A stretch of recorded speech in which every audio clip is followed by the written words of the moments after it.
First cup of tea of the day is always the best. So it's Tuesday today, and for me that means it's going to be a writing day. I like to do a lot of my planning on a Monday, which means I can get stuck into writing on a Tuesday. So if you're new to this channel, I am a full-time content creator, and as well as my YouTube, I do some writing and other content over on my Substack. If you've not heard of Substack before, it's essentially a mix of a blog and a newsletter. So you can subscribe and you get writing or content to your inbox, but you can also visit the website or on the app. It's grown massively though over the last couple of years. I've been on it for over a year now, and it's got loads you can do. You can write, but you can also have a podcast. You can do videos, so I do some videos on there for my members. It's even got its own social media essentially in the form of notes, so it's ever expanding, but I primarily use it for my writing, and I publish a post once a week, and my writing covers 4 main categories, which is essentially my slow stories, which is just reflections really, personal anecdotes, anything that fits into that kind of category. I've got a slow creative career, so that's when I share what I've learned from being a creative and becoming a full-time creative, especially to do with like writing tips. I have my reading nook, which is one of my favourites because that's where I chat all things books, and I also have my Scottish nature diary where I share all my nature writing from the beautiful Scottish Highlands. So I started my day with a walk, which I always try to do. Now we've got lighter mornings again with the end of May as I'm filming this. It means I can get out first thing with Sky, our dog, and I think walking is one of the most important practices I do for my writing. I keep my own nature diary. I talked a little bit about that in one of my tea times for my members, so I'll link that video below in case you are interested. But to be honest, like, my writing can be about the nature, but being outside, especially walking, and something about the movement of walking means I come up with my best ideas, and I always feel really creative when I come back. And I often, particularly on a Tuesday when I know what I'm going to be writing about, I mull it over in my head so that when I sit down and start writing it feels a lot more fluid. It's not every day, but a lot of the time it does. So today I thought I would take you through my writing routines, and you can see a little bit of a day in the life of a writer. I do my best work in the mornings. I'm going to do an hour or two on my Substack now, write my Substack post for the week, which is going to be all about how to promote yourself as a creative, because that's something that I've always, I think all of us often struggle with, combining kind of the business element with the creative element, and also being shy in talking about, you know, things that you're wanting to sell. Basically trying to make money as a creative can be really hard work, but I've definitely, I think, improved in that, and I've got some learning that I want to share with my audience. So that's what I'm going to be writing today. And like I say, I planned it all yesterday. This is what I really like to do, and I would say it's fundamental for the majority of my writing. I plan it out in quite a lot of detail before I start writing. It just really helps make sure I hit all the points I want to hit, make sure I include any call to actions in there that I want, because like I say, this is my business, so I might be wanting to encourage people to visit my Etsy store, encourage people to join my membership on Substack, things like that. And it means I can do some research. I often do a little bit of research ahead of time, because then I like to have, you know, even if I'm talking about something quite personal, I think you can really add power to your writing if you look at things from an external context as well as an internal. And I do all my planning in Notion because my entire life is in Notion. And I actually sell a writing planner, a blogger planner, on my Etsy store, and that's what I use myself to plan all my writing, because I have my content calendar on there, and also I have pre-created templates that I can use to plan my writing, which I do every single week. So I'll link that planner down below in case you guys are interested. I know a few of you guys have bought it and said that it's been really useful to you, which is really lovely to hear. So in terms of my rituals for my morning, I have my cup of tea. I often light a candle, but I've not been doing it as much recently because I'm quite low on candles. I don't tend to do it as much in the warmer months, but occasionally I do that. And I also get a classical music playlist on, because that is absolutely essential when it comes to doing my best writing.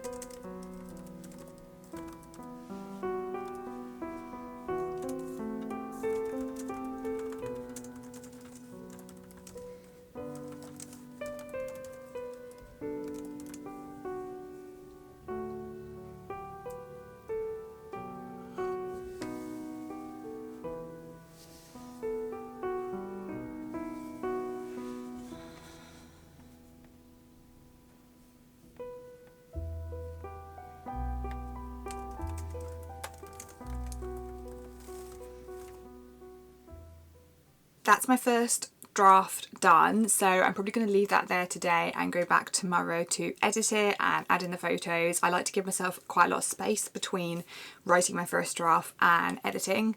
Can't always do that, sometimes with deadlines, but that's my preferred way to do it. And anyway, I'm getting a bit hungry, so I'm going to go and get some lunch now.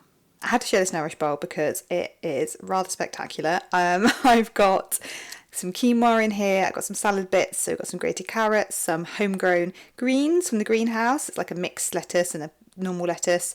You've got some tomatoes in there, some beetroot hiding under there. I just roasted a little bit of cauliflower that needed eating and fried some marinated tofu, sprinkled it with roasted pecans, pumpkin seeds and sunflower seeds, and then topped it all with a homemade cashew dressing. Taking the time to make yourself proper lunch, nourish yourself. It doesn't have to be as bougie as this one is today. Not all my lunches are like this, but it is so important.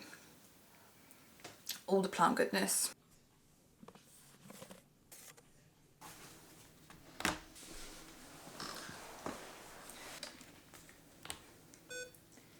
So I've had my lunch and I feel a lot more refreshed now, and I'm going to get into doing a little bit of learning, which is something I like to do in the afternoons. And today I'm going to be watching a Skillshare class, which continues to be my favourite online learning platform, and they are kindly sponsoring this week's video. When people ask me for advice when it comes to improving your writing, how to write more often, one of the main things I always say is that I'm always learning and I'm always actively learning, because I think there are so many different facets to writing. There's so many different ways you can write, and I'm interested in all of it. You know, long-term goals, I would love to write a book one day, so regularly writing is an important part of my business, but it's also part of sort of long-term future goals and self-development. And it's no exaggeration to say that Skillshare has been a massively important part of that journey. I absolutely adore their creative writing lessons. They've got some wonderful teachers on there that I found really inspiring. So this afternoon I thought I'd watch some of Myla Goldberg's class, Creative Writing, How to Start a Brand New Story. This is actually a rewatch for me, and that is something I also recommend. I rewatch a lot of my favourite Skillshare classes because there's always so much wisdom in them. It's worth going back, and I like the fact that Skillshare splits their classes into lessons, so sometimes I can just go back and pick out one lesson I want to learn, or rewatch the whole course if I would prefer to. And I remember this course being one of my favourite. Myla is a really engaging, quite wacky teacher, and although a lot of my writing is non-fiction, you know, I do all of my Substack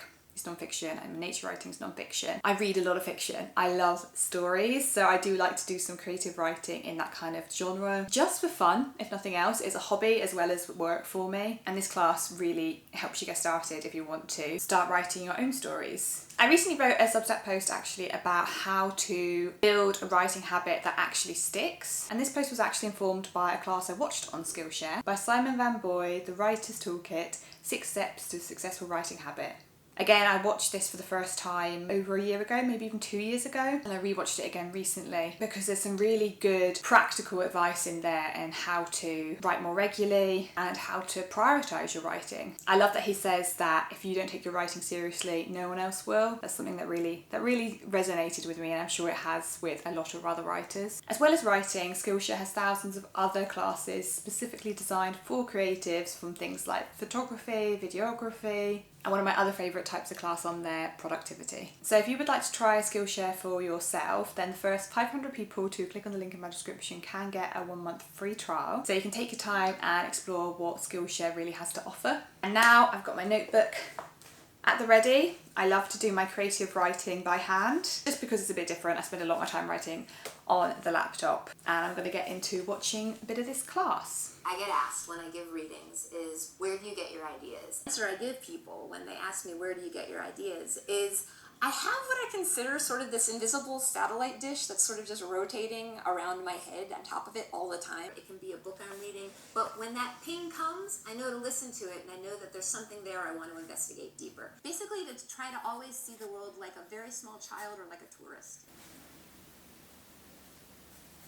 So that's quite a fun exercise. Myla says to list out 5 people that you don't like, pick one of them, and then write for 8 minutes about meeting them in a coffee shop. I got quite into that one. I think that is a fun prompt to get you writing. So yeah, I would definitely recommend her class. Sky wanted to say hello to the vlog, didn't you? You said, I've not been in this vlog yet, Mum. The peoples are gonna want to see me. It's very true, darling. It's very, very true.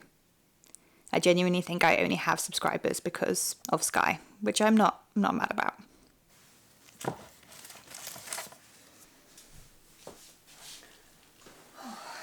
I got myself another cuppa because tea is an essential part of my life, so I have many cups today. I'm on to the last kind of work task. I don't know if I would call this work. I'm a bit odd in the sense that my work is my life, as in my work is a lifestyle brand, so a lot of my stuff is kind of like hobby / work, but this is fun. This is a little bookish task that I like to do. So I've opened up my reading planner on my Notion, which again I sell on my Etsy store, my bookworm planner, because I finished a couple of books recently and I wanted to update my planner. What I do whenever I finish a book, I like to write a little summary of what it was about. That's good, I think, because it's good practice, because it's actually quite difficult, I find, to summarise a book succinctly. But it's also good because I talk about books a lot on my channel, and especially on my Substack. I just finished shooting my review of all my spring reading, and there was quite a few books on there. There was 19 books on there. So going back to the beginning of March, I couldn't exactly remember everything that happened, character names, things like that. So it was really handy for me to have that. But I think the thing I really enjoy doing is to write my thoughts and really sort of reflect on a book from both just a reader,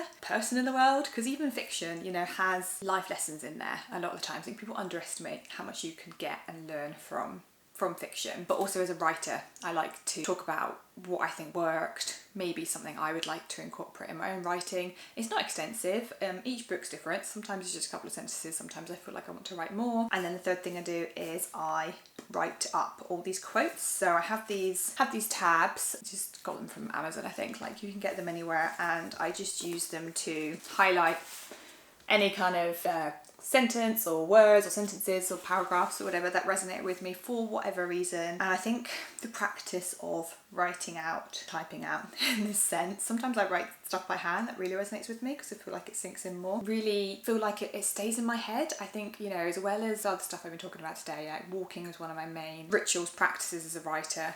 Reading is another one. Luckily I love to read. It's not a chore. It's not a chore to me, but yeah, I mean, it's no coincidence, I think, that I've started writing more and writing better when I started reading more again, which has been over the last 2-3 years. Another reason I like to have these quotes handy is, again, I write and talk a lot about books, so I like to include quotes when I'm mentioning a book in my Substack. I think it'd be quite useful, especially like roundups, you know, like when I do my top 10 books of the year and stuff like that. Various reasons why I do this, and it's a really nice cozy thing to do in the afternoon, you know, when I'm not like wanting to write anymore. I feel like I've done it all. This is another sort of productive but enjoyable thing that I can do. So I'm going to drink my cuppa and get on with that now.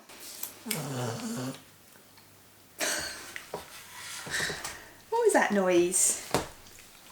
What was that noise?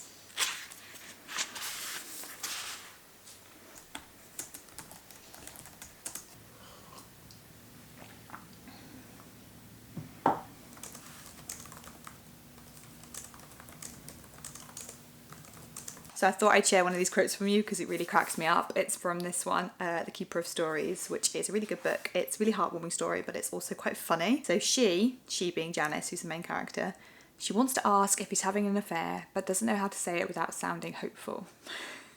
Just thought, simple but effective. So I hope you've enjoyed getting a bit of insight into my writing routines. Let me know if you'd like to see anything more like this. I'd be interested to know. If you'd like to check out my Substack, then it'll be linked down below. And remember, if you want to get that free trial with Skillshare, that will also be in my description. Thank you very much for watching, guys. I will see you next time.